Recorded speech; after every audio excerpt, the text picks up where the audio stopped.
welcome everybody to today's webinar on the topic of creating lasting legacies through donor memorials. We have a fantastic webinar for you with multiple different perspectives, a hospital perspective, a donor family will be sharing, and then also an OPO perspective, just to help you learn how to best prepare for donor memorials of various kinds. So before we learn more about our speakers for today, just a couple of logistic items. If this is the first time that you're joining us, we are recording this webinar, and so all the phone lines are muted. So if you would like to pose questions for the speakers, you can actually submit them at any time throughout the presentation, but we will be holding them till the end. And on the bottom left-hand corner, you will see a blue chat icon. Just click on that icon and type in your question, and then we'll be able to pose those questions at the end of the presentation. Also coming up on June 29th, and registration is open for this, and please note this is Thursday, June 29th, is our next transplant webinar on the topic of HLA communication strategies, troubleshooting the issues and improving the process. For today's webinar, we are offering 1 CEPTC credit and also 1.2 nursing contact hours. So everybody who is listening in on this webinar, on this live webinar today, is entitled to receive the CEPTC or nursing contact hours or certificate of attendance. Now, if you are listening in a group, whoever registered for this webinar and received the link will be the one also receiving the evaluation email. Please make sure to take note of everybody who's in your group in the room and forward that evaluation email to them so everyone can receive their continuing education credits. We want to thank Iowa Donor Network for sponsoring the nursing contact hours. Please note that the requirements of the Iowa Board of Nursing are that the evaluation or the request for certificate must be completed within 14 days. That's not business days, that's 14 calendar days. And then for the CEPTC credits, you have 30 days. So at this point, I'd like to turn it to Lola Lewis.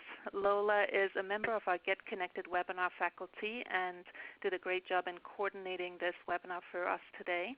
She's a donation coordinator at Gift of Hope in Illinois, and I will turn it to Lola to introduce our speakers. Thank you very much, and thank you again, everyone, for joining us for the webinar today.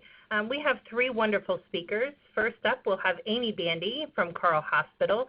She's a director of medical, surgical, and critical care floors in Urbana, Illinois. Amy earned her nursing diploma at Jewish Hospital School of Nursing in St. Louis, later completing her master's in nursing through McKendree University in Lebanon, Illinois. Currently, Amy holds the role of Director of Nursing for Critical Care Medical Surgical Floors at Carle Hospital in Urbana, Illinois, and is the Carle Hospital Liaison to Gift of Hope. Amy grew a passion for organ donation through her years in critical care and through seeing how the loss of a life can lead to giving a life. Amy's a member of the Life Goes On Committee in Champaign County and has been instrumental in the development of a successful organ donation program at Carle. Amy shares her passion of organ donation by speaking to the community through different venues of media outlets to increase awareness. Next, we'll hear from Larry and Vivian Leffert. The Lefferts are a donor family and also president of Central State Fireworks Incorporated in Normal, Illinois. John Lefferts, the 22-year-old son of Vivian and Larry Lefferts, died suddenly and tragically on October 11, 2004 from an aortic dissecting aneurysm. John was a cornea, bone, and tissue donor whose gifts have touched the lives of 37 people, including 2 people from Missouri, who can now see the world through John's eyes. The Lefferts lived in Springfield, Illinois at the time, and John's cornea donation was handled by Heartland Eye Bank. They currently live in Normal, Illinois to be close to their daughter and granddaughter, Eleanor and Alina. Since 2005, Larry and Vivian have found great comfort in sharing John's story, knowing what a tremendous gift John offered to others. Vivian once said, "So many people readily recognize the gift that donation provides to recipients, but we want to help them recognize what a profound gift it is to the family and loved ones left behind. It truly provides hope for the future and the knowledge that a death was not in vain. Life truly does go on." Larry and Vivian advocate on behalf of Gift of Hope, the Illinois Secretary of State's office, and Eversight, Illinois. Gift of Hope sent them as representatives to the Donate Life Float and the 2013 Rose Parade. They are now members of the Planning Committee and provide program staff support in Pasadena for each year's new attendees, who are a combination of donor families, recipients, and living donors. Larry and Vivian's speaking engagements have taken them as far as Savannah, Georgia. Their goal is to help raise public awareness about the importance of organ and tissue donation and to spread John's story of selfless giving. According to Larry, the loss of a child is the cruelest fate parents can experience. Nothing can prepare you for the shock and overwhelming grief from such a blow.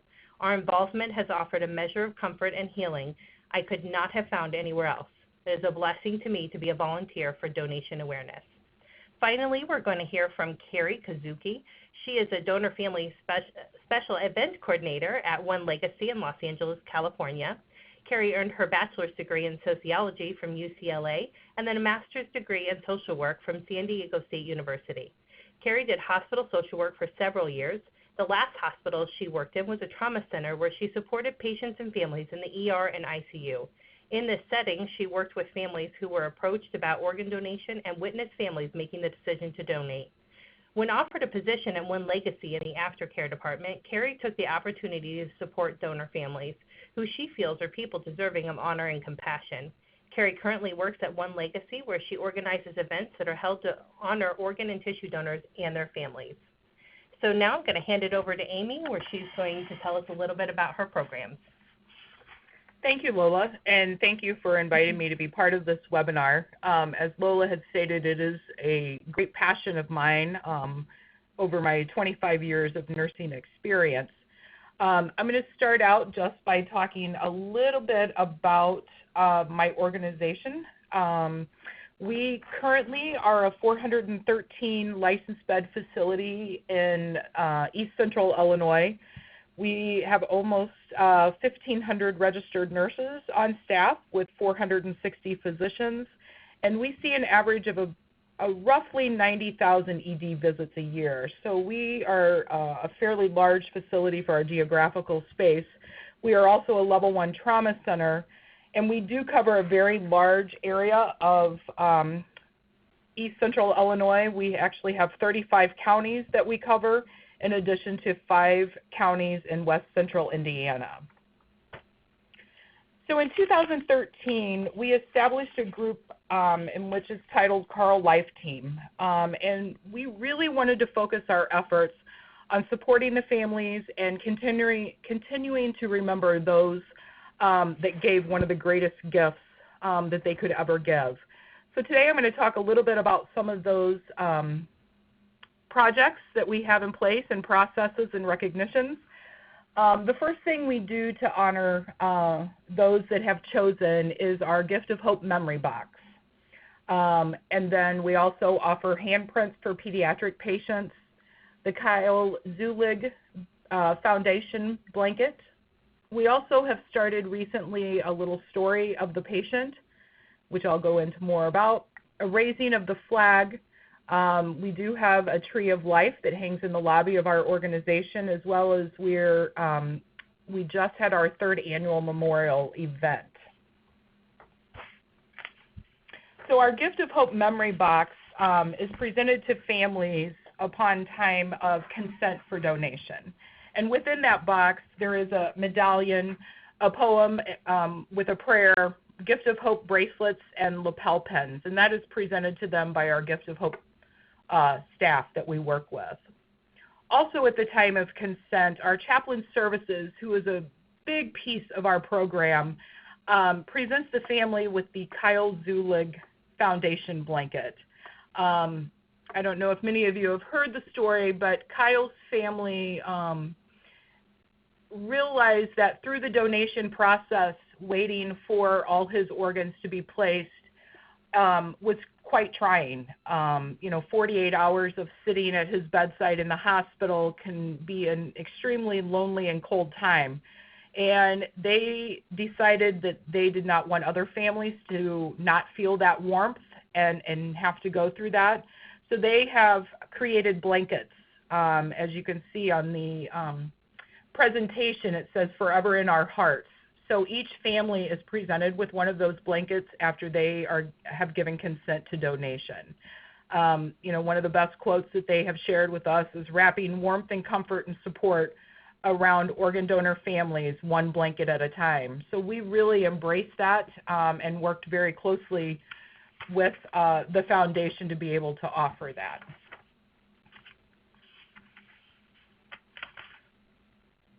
We also have started recently a story of the patient. It's a program that we work with our OR team in which we ask the family after they give consent to write a little story about their loved one. That story is then read down in the OR once the patient arrives. It really connected our OR team with the process, so they got to know the patient and know the family and really just really embrace the opportunity of what their role in playing with donation really meant to the families and to the rest of the program. And then we also have our flag raising ceremony. With great support of our organization and our facilities department here at Carle, we were granted access to our flag that flies out in front of our Heart and Vascular Institute that can be seen by roughly 80 patient rooms. And this was a way for us to honor those and provide a little bit of closure for the family. So at the time of donation, our chaplain services works very closely with the family to establish if this is something that they wish to be part of. The flag will fly 36 to 72 hours once consent is obtained. And again, it is the choice of the family on how elaborate the event is. We have had young donors where we've had multiple friends, fraternity buddies, college students attend, to just a very intimate few. Some do have speakers, and some it's a very quiet, memorable moment for the families. So once that flag is done flying at 72 hours, we do take the flag down. We actually mail it to the family, and we also send them cards that we make that the front of it is the actual flag flying. So that is something that they can also keep as a memorial to their loved one. We also have been able to start a Tree of Life. This was greatly supported by our philanthropy department here at Carle. They were very instrumental in making this happen for us. So in 2014, we actually started this journey. And then in 2015, we were lucky enough to be able to have an unveiling of this. It hangs in our lobby. It draws lots of attention, lots of questions. And we also were able to have 12 families present when we actually did the unveiling. So in 2014, we had a small ceremony in the lobby with administration and all of anyone who was interested, along with these 12 families. And at that time, each of them were given the leaf with their loved one's name engraved on it, and then they could attach it to the tree. The process going forward is we do contact families weeks after donation to determine if there is an interest in having their loved one's name on the Tree of Life. It is completely up to them. We take care of all the costs and the mailing and getting the leaf here. And then we set up a timeline once it's arrived for them to come in and place that leaf on the tree. Some want to come in and do it in a very quiet setting, and others want to bring multiple family members with them. In the last 3 years, we have added multiple leaves to the tree, and currently we have 60 leaves hanging.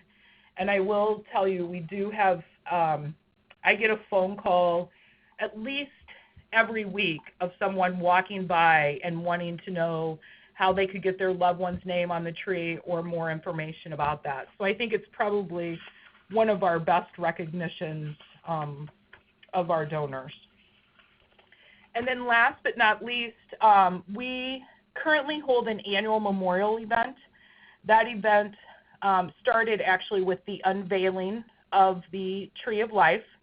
At that time, we had a small reception for those in attendance. We had a guest speaker, which was a donor family, and we also gave Remember Me hostas to each of the families that attended. And then we all went to the flag and actually planted larger hostas in their memory, and each family member had the opportunity to participate in that planting. And then in 2016, we held it more in a breakfast type setting.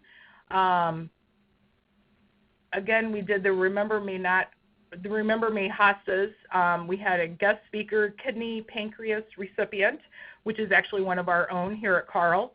And again, we went to the flag and planted hosta again with family involvement. And then this past April, we held our third annual event, which was lunch in the Pollard. We gave stones and poems to all those in attendance, and then once again went over and planted around the flag. Fortunately, our organization has pretty much given us that whole entire area going forward for us to work on memorial opportunities and kind of own that area to continue to support our families and our donors. And every year we invite everyone back. It's not just for the donors for that past year. So we have had folks coming to the event every year that really speak highly of it and appreciate the thought that we have not forgotten about their loved one. So again, I'd like to thank you for your time, and hopefully we'll have questions at the end. I am going to turn it over to the Lefferts at this time. Thank you, Amy, and thank you, Lola, for asking us to do this. We're going to talk about a memorial that's really very much centered on the donor family and getting it done. So next slide, please. We are, as Lola said, we're donor parents, and we became involved very quickly after our son passed away. And in 2005, Gift of Hope asked us to join their Donor Family Advisory Council. In 2007, the Advisory Council came up with an idea to do a memorial, which now is outside the employee entrance at the main office of Gift of Hope up in Chicago. And after much deliberation, the quote that we came up with to put on the memorial, which is the rock that you'll see over to the right, this is our purpose, to make as meaningful as possible this life that has been bestowed upon us, to live in such a way that we may have pride in ourselves, to act in such a way that some part of us lives on. And that's a quote from Oswald Spengler, A donor memorial offers those who have given the gift of life through donation. So fast forward from that memorial to 2004, when the Gift of Hope CEO, Kevin Cement, 2014, I'm sorry, and we should be on the next slide. Kevin Cement asked the Donor Family Advisory Council to conceive, design, and implement a donor memorial to be located in Springfield, Illinois. We embraced this task immediately. Larry and I were so excited because Gift of Hope just recently built a new building in Springfield, and that's the area where we actually raised our children. So we've been thrilled to have that location here and then to be honored to get to come up and help with the memorial. Next slide.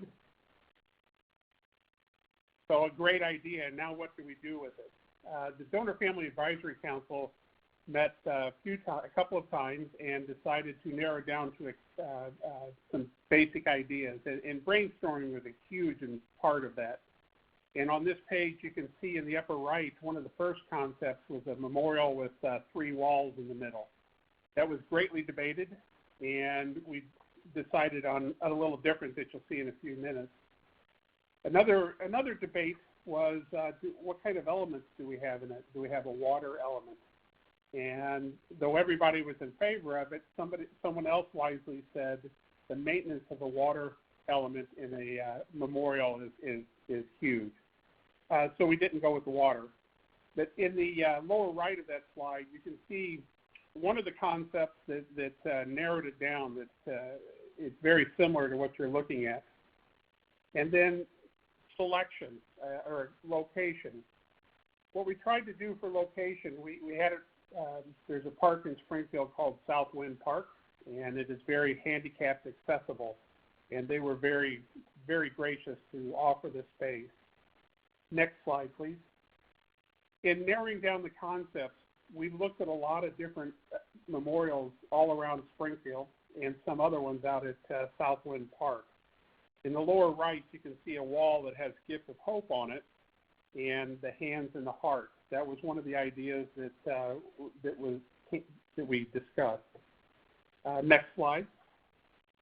So the next step is to find that designer, and literally we knew a guy. A very good friend of ours is the one that designed the stone that you see Vivian and I standing behind, and that Vivian read the quote off of.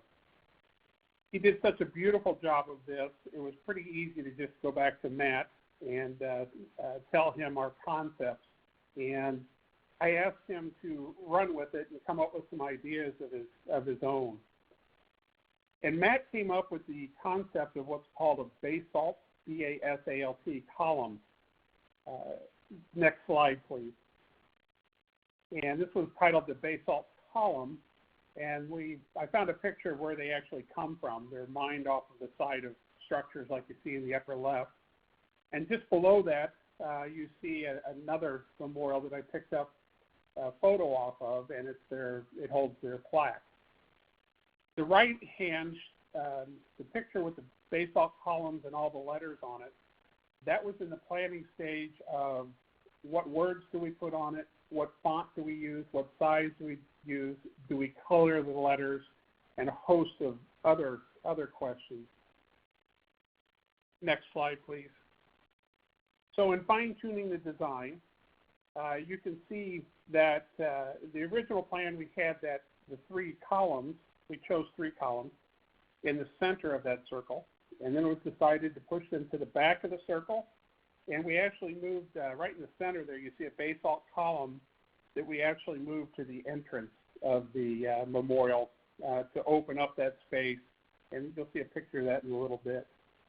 And if you notice in the just to the either side of the entrance of our memorial, we put boxwood plants, little bushes, and those are the kind of bushes that you might see a corporation cuts their logo in. So we wanted green ribbons to make an entrance into our memorial. Matt planned several different types of trees and bushes and roses all the way around the memorial. So this was really the fine-tuning, and with a couple of tweaks, this is really what we wound up with. So go to the next slide now.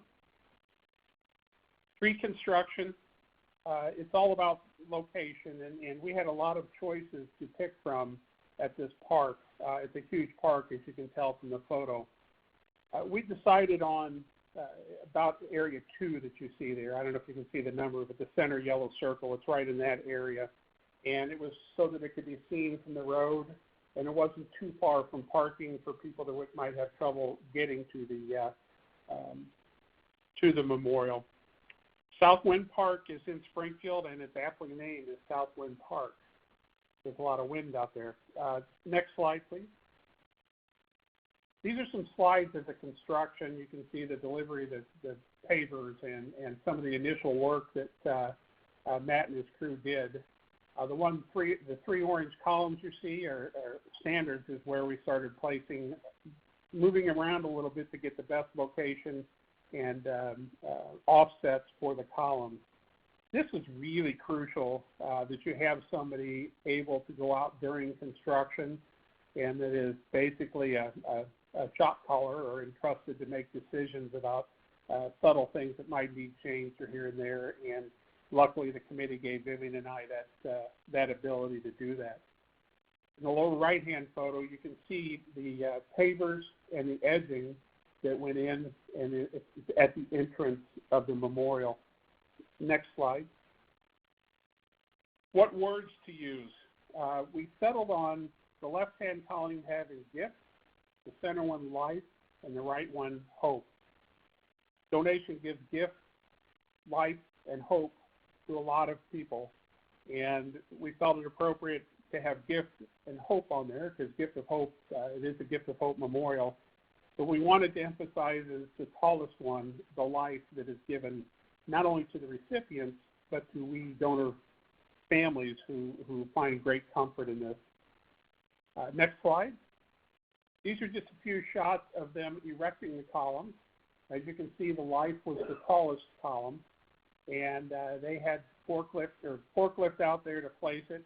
In the lower right, you can see a smaller column that was for our plaque that we designed. And then you can see me over in the left starting to open up, if you can look past my bald spot, that is. The next slide is an aerial view, and I was shocked when I saw this because I just Googled our park and our memorial, and that's just a zoomed-in Google shot, screenshot of the memorial, and I was just taken aback at the beauty of not only the memorial itself, but how well those ribbons, green ribbons, show up. Next slide.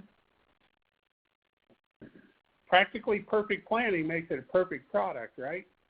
Well, we had everything planned out. As you can see, we measured and remeasured and drew and sketched the top of that plaque, or the top of the stone that our plaque goes on, and we thought we had it all lined out.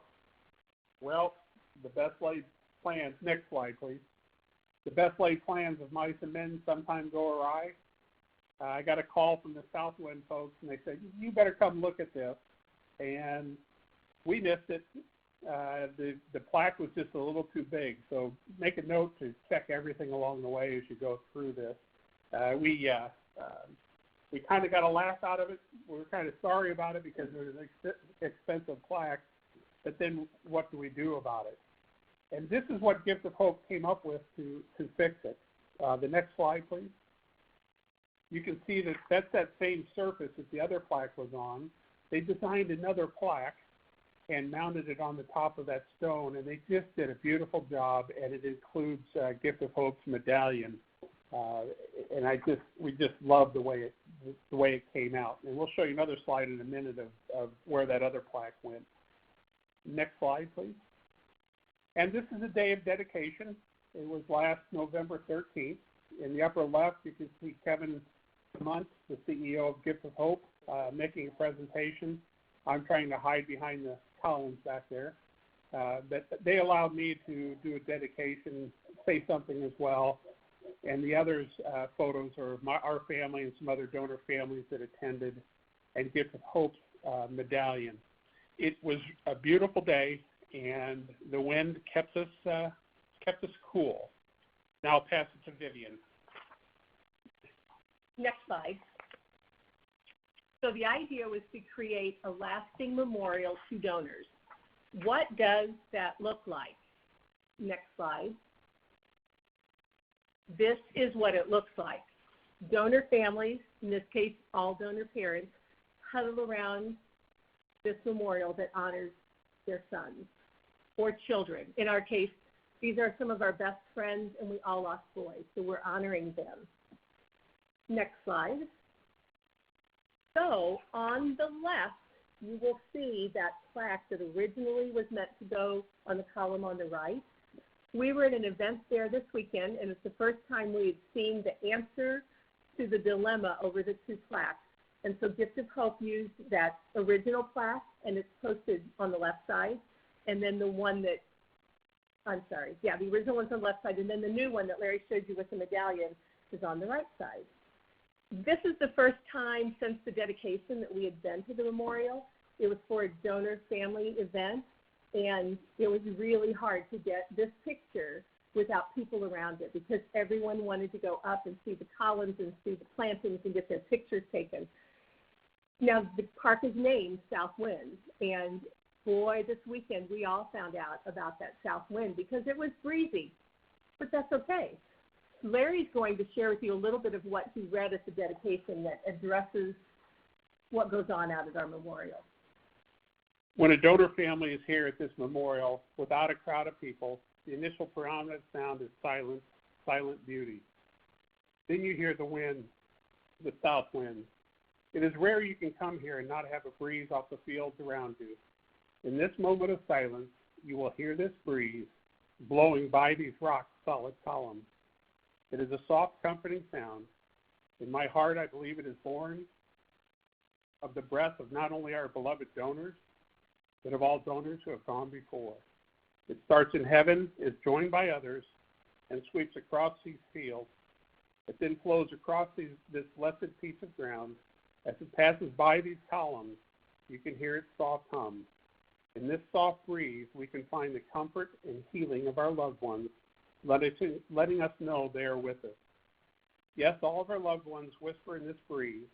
They join in a simple symphony of joy born of sorrow, healing born of pain, comfort born of loss, to reach into the hearts of those they left behind.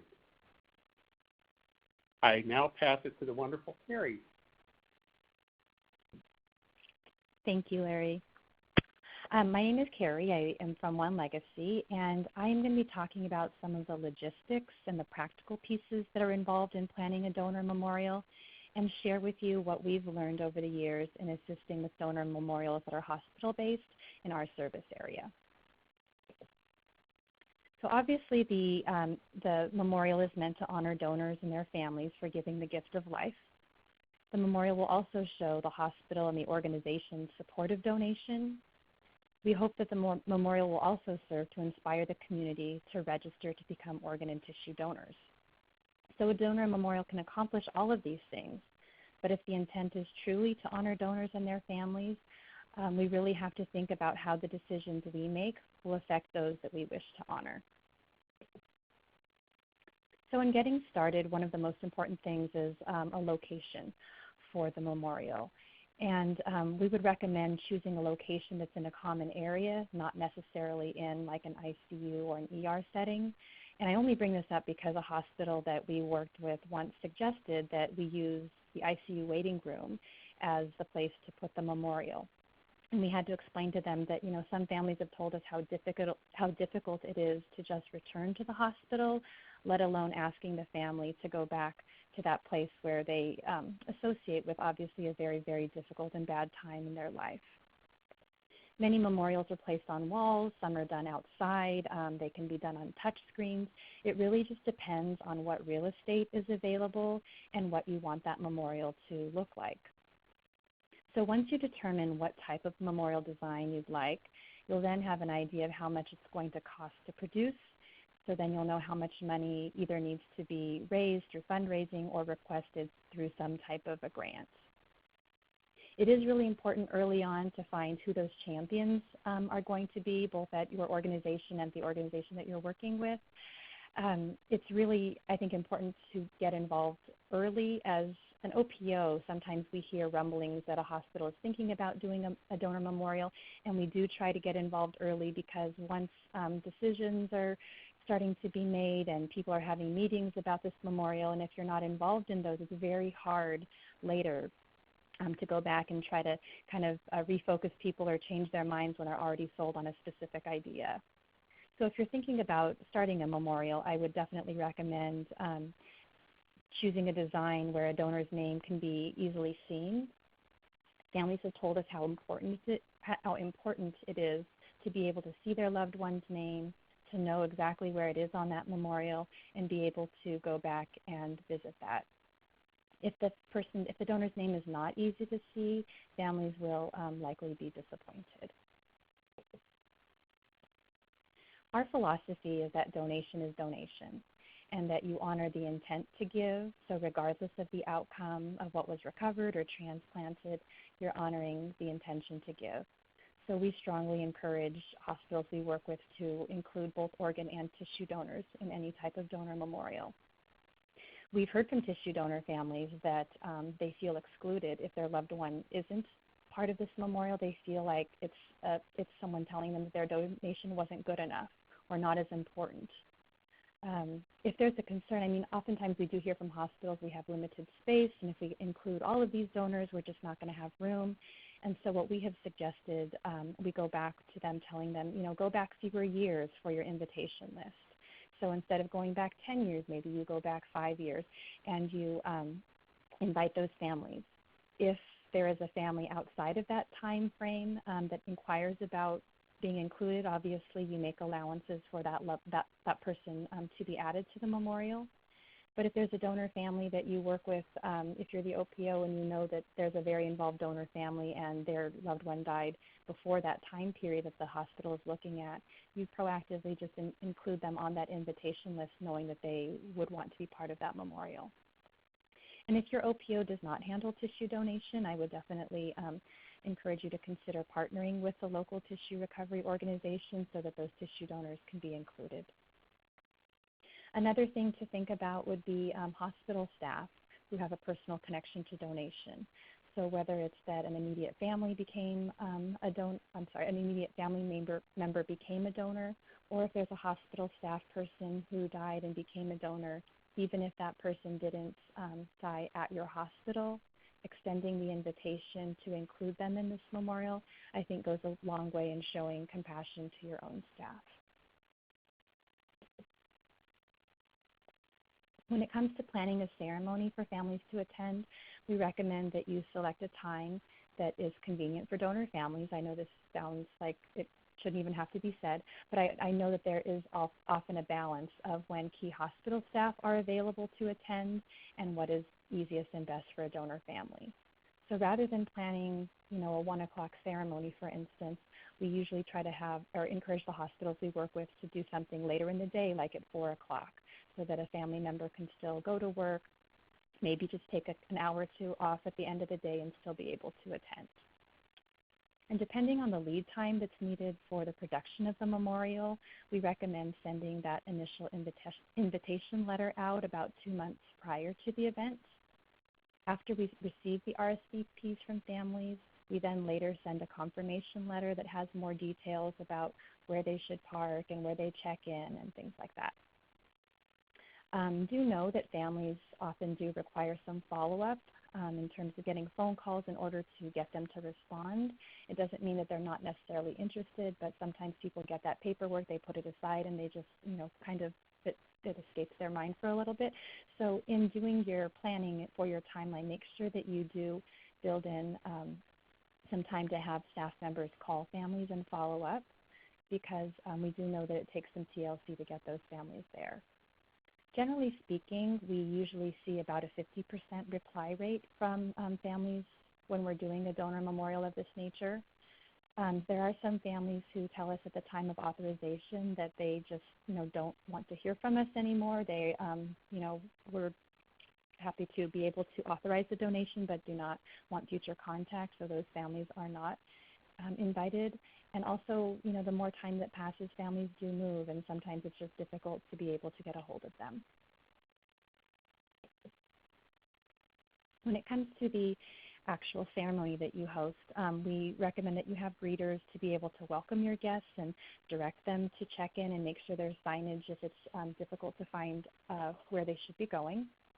At our check-in table, we always have families come in and check in by their donor's last name. And at that table, we do name tags that will read family of and then the donor's name. And we found out years ago that something as simple as that name tag can be a really meaningful thing for families, not only because the families get to see that person's name printed, but it also allows people to come up to that family member and speak about their loved one by name. Many families have told us that since their loved one has died, that they don't hear their loved one's name enough, and that people are afraid to say that person's name. And so just by having that name tag on, it will help the staff who may remember or recognize a family member but not be able to identify, who they were with, or for someone just to come up and say, oh, so I see you're here to honor John. Thank you for being here. And just speaking that person's name can be very, very important to the family. We also have Kleenex available. Again, I know that seems like something maybe you don't even need to talk about or say, but I think having that there shows the families that are coming that, that you're okay with and that you're almost expecting that there are going to be emotions at this event, and that that's okay and that you're comfortable with that. we recommend that you don't assign seating to people.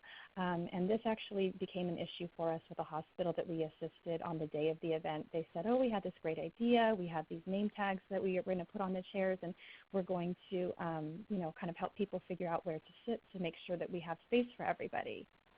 And what we tried to explain to them is that we know from doing things like this, sometimes families will not show up, even though they're very proud that their loved one donated and they had every intention of being there.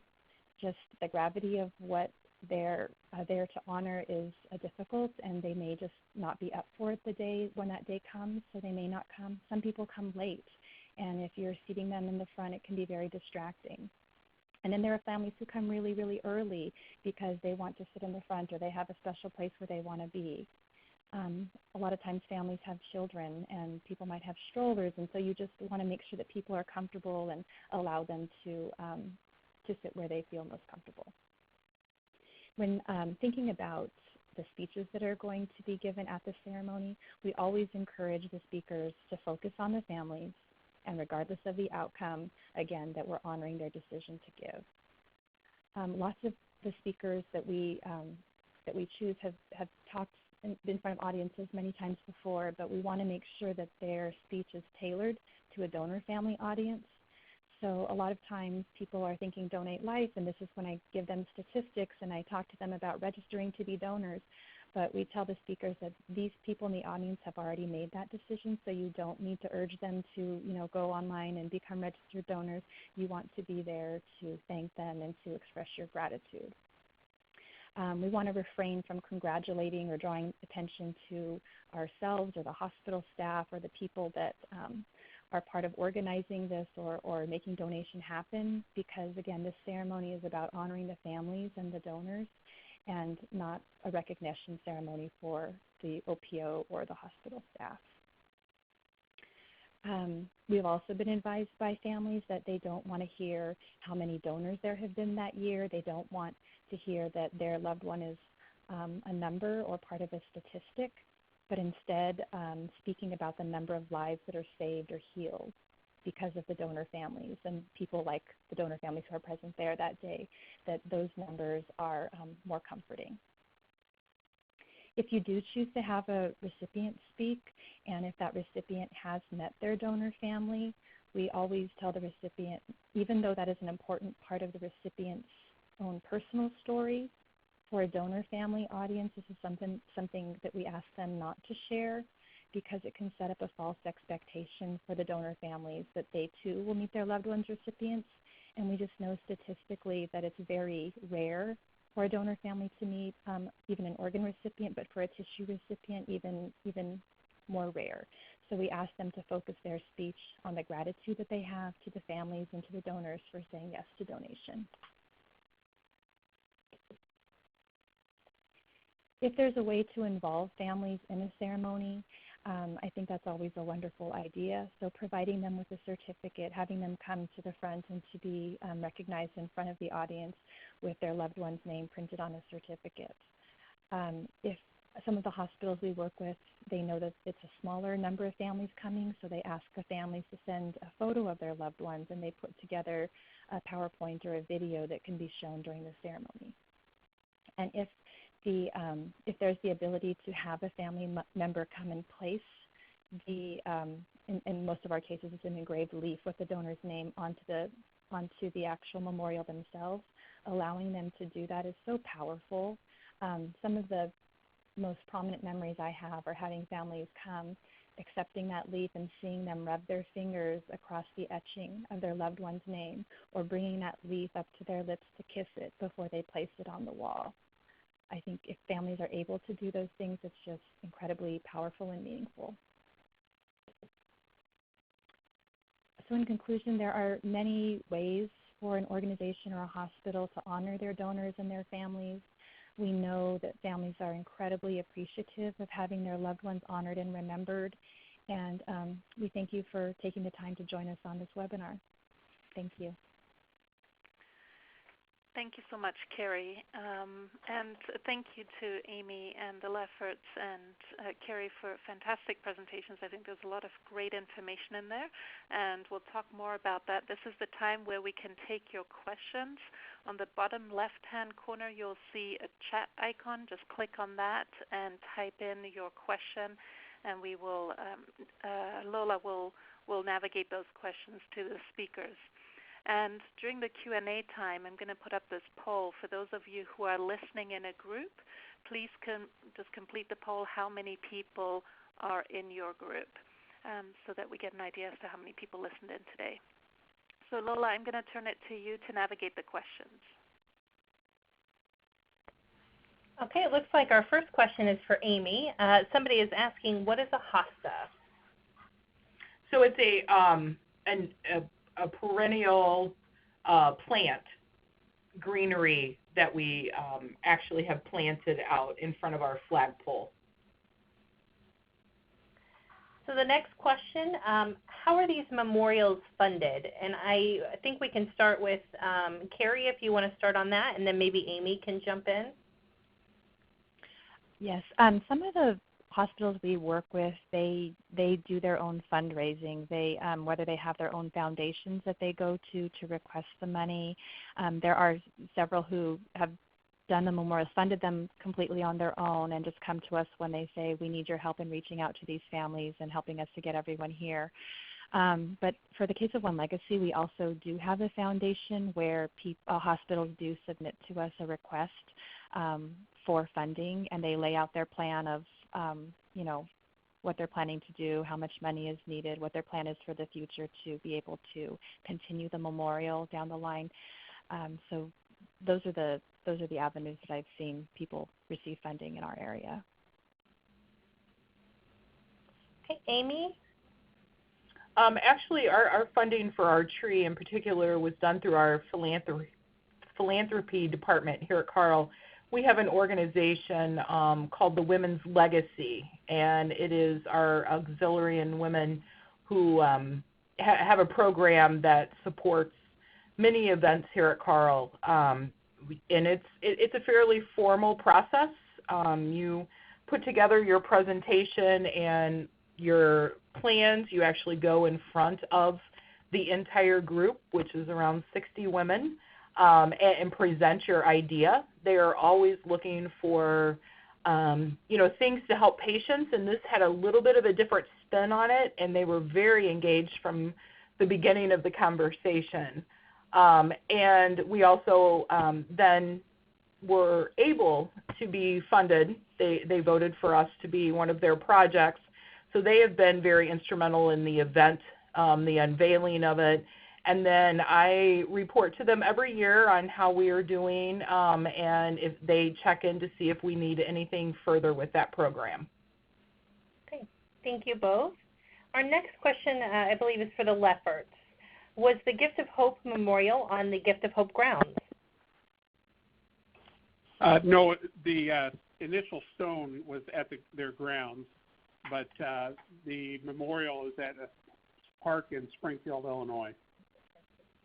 A member of this park in the Springfield Park District.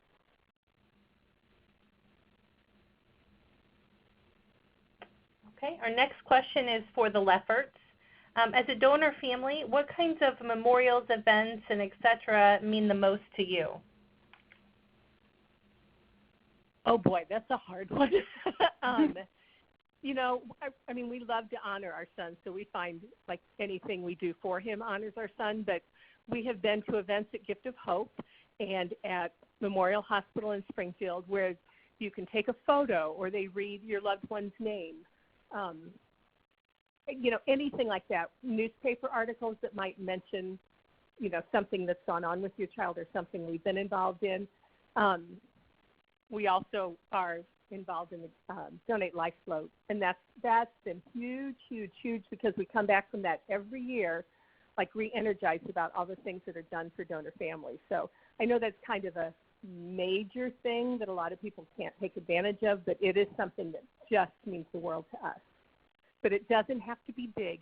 When we, we reach out a lot to donor families, And one thing, I mean, this is just us personally, one thing we say is honor your loved one in some way. It doesn't have to be a huge thing. It could be their favorite dinner on their birthday, but just do something, no matter how big, no matter how large. Plan something to honor your loved one.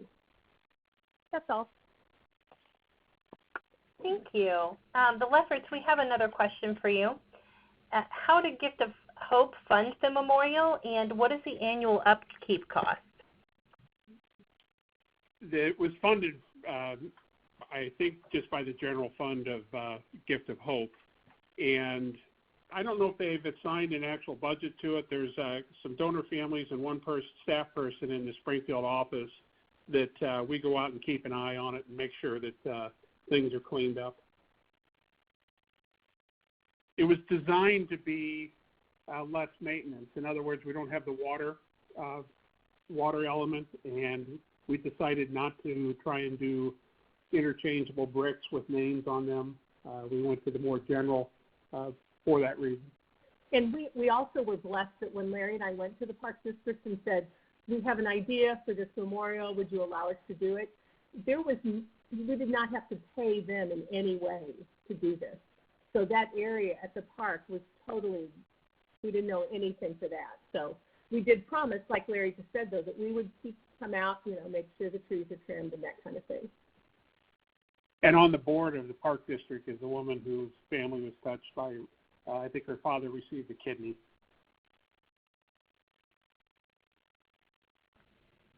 Thank you very much. Our next question is for Amy. For the flag raising ceremony, how do hospitals accommodate families who want to raise the flag directly after the donation surgery, say after 5 p.m.? We are very fortunate to have a very strong chaplain service department that are here late hours and on call 24/7.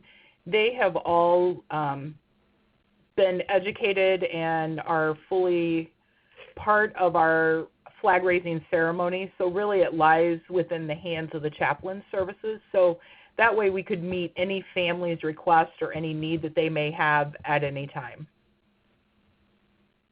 Thank you. And our last question is for the Lefferts. And I know you kind of answered this a little bit in your last question, but just to expand on that, what was the process for getting the land at the park obtained or approved by the city or the county, or was it just the Park District? We were fortunate there was just the Park District. We went out and walked the grounds, Vivian and I and a couple other members of the committee, and picked that location. And it was pretty much carte blanche. Wherever we wanted to put it, they were in support of it. And we went to the park board meeting and made a formal presentation for the concept. And then there's an actual contract that was done between Gift of Hope and the Park District that was left to people with on a higher pay scale than I am. But it was really quite easy because the park was so supportive, and there was no cost, as Vivian said, for the memorial to go in there from the Park District. Thank you very much. Our next question, and I'm not sure if this one is for Amy or Carrie, so I'll let whoever wants to jump in answer this one. Who from the hospital initiated the donor memorial wall? This person's from a transplant program and wasn't sure if it really needed to be initiated by another group within the hospital or if it would be well received by the transplant team.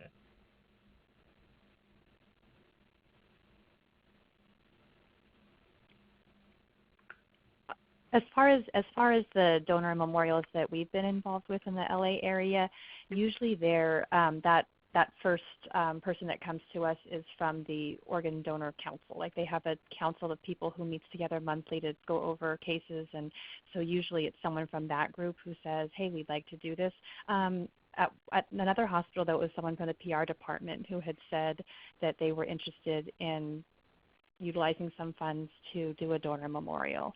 So I feel like it can be anyone who's interested, and really it's just like finding people that have that passion to get donors recognized, and we'll work with others to do that. I think it can start from anybody.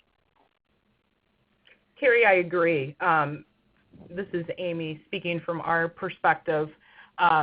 It came from our Carle Life team. So it was a committee that came forward and saw this as kind of a focus that we wanted for our donors and their families. As far as organizational support, again, we feel like we have had complete support. And actually it has increased our the awareness of donation, even to our own employees. We are an organization of about 7,000 employees. So for those that don't know a whole lot about organ donation, it's become a good conversation starter. And for our next question, Amy, if you wouldn't mind answering this, for the tree with leaves, do you have a plan in place for when there are too many, and will you remove plaques? Actually, we bought the tree in mind for growth. The current tree that we have hanging holds 200 leaves. And as I had said earlier, we currently have 60 on there. This tree is expandable, so we can continue to add limbs and leaves as we go. So I do not anticipate having to remove any leaves in order to accommodate going forward. And this is Carrie. I just wanted to say some of the hospitals that we work with are to a point where, gosh, it's, can we expand this? What do we do now? And for some of them, it's the idea of like finding that next wall space that we could utilize to add that second tree. And we kind of joke about it being an orchard, instead of this single tree. But the intent is to never remove any of those plaques. I didn't talk about this in my presentation, but I know a few years ago there was a lot of talk about walls of heroes that were going on in different places where they would put pictures of donors up and they would be up for a certain period of time. And after that certain period of time, pictures would be taken down and they would kind of, sort of, for lack of a better word, like kind of move on to the next people that they were honoring. And when we talked to our donor families as a donor family council about it, people said, of course any opportunity you have to have your loved one honored, you'll take it. But people did feel like it kind of leaves a bad taste in your mouth to sort of say, you had it for a time, but now we've moved on, And so we really do encourage hospitals to think about things that are long-lasting and that are not temporary in nature. This is Larry. May I interject one thing? Yes, please. There's a quote from Dr. Seuss, and this goes out to all of you on this webinar. From us as a donor family, that say Dr. Seuss quote goes, "To the world you may be one person, but to one person you may be the world." You folks and what you do mean the world to donor families like Vivi and I. So God bless you for what you do, and thank you. Thank you, Larry. And I have one final question for Carrie. What would be the difference for a hospital memorial versus a corner office memorial? I don't think there would be any difference. I mean, as long as there is a space, and I mean, for a coroner's office, it would be similar, for us anyways, it would be similar where we would just pull a list of donors that came to us through the coroner's office instead of from a hospital. But I think it would be the same, and as an OPO, we would be, very happy to work with the coroner's office in terms of seeing a memorial like that come to be. And kind of like what I was just thinking about what Larry said is, like when I hear a hospital or an organization say we want to do something to honor donor families, my instinct is yes. Like, how do we make that happen? Because we know how important these things are to families that, however we can make, if an organization expresses interest, we want to see that through. We want to see them come to the finish line with that idea. So I think that would be great if coroner's offices would consider it as well.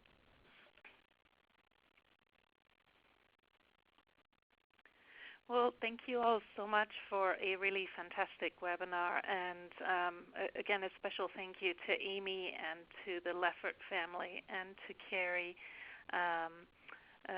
Thank you for sharing your experiences and also giving us really practical takeaways.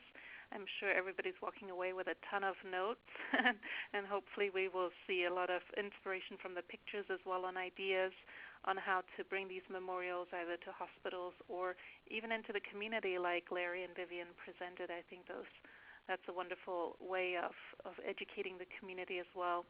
and then also to the corner offices. I just kind of wanted to put it out there, and this is partly also a bold request to Larry and Vivian and to Carrie and Amy, but also to share with all of our participants. In the Organ Donation Toolbox on the organdonationalliance.org website, so if you go to organdonationalliance.org and then you go under Resources, you find the Organ Donation Toolbox. In the Organ Donation Toolbox, we actually have a section that's dedicated to memorial events and memorials in general, donor memorials.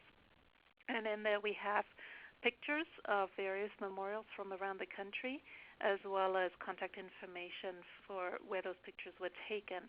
And so my bold request to Amy and Carrie and the Lefferts is, would you be willing to share some of your donor memorial details so that we can add that to the Organ Donation Toolbox? And you don't have to answer that now. You can tell me later. I don't want to put you on the spot, but we would love to add that in as an additional resource for everybody. Lola, thank you so much for organizing this webinar, and to all of the participants, thank you for joining us today and for your great questions. We wish everybody a wonderful rest of the day and rest of the week. Take care, and bye-bye.